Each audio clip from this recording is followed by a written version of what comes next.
महकमा मौसमियात ने पेशावर में आज गरज चमक और तेज हवाओं के साथ बारिश की पेशगोई की है। शहर में इस वक्त मौसम खुशगवार है और गर्मी की शिद्दत में भी कमी आ गई है। तफसील जान लेते हैं डॉन न्यूज़ की नुमाइंदा ताइबा खान से। ताइबा, बताएगा पेशावर का इस वक्त मौसम कैसा है?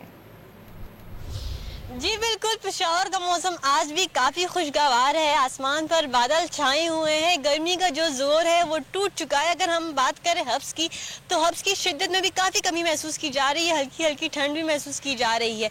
मौसम अच्छा होने की वजह से हर चीज़ काफ़ी खूबसूरत दिखाई दे रही है। जो पत्ते हैं, दरख्त है, पौधे हैं, निखरते निखरते खिलते खिलते दिखाई दे रहे हैं।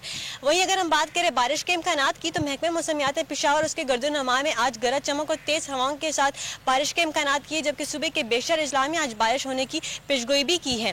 अगर हम बात करें पेशावर के दर्जे हरारत की, तो पेशावर का कम से कम दर्जा हरारत जो है तो 23 डिग्री सेंटीग्रेड रिकॉर्ड किया है, जबकि आज 37 डिग्री तक जाने के इम्कानात है। वहीं जो हवा में नमी का तनासुब है, हवा में नमी का तनासुब भी 84% रिकॉर्ड किया गया है।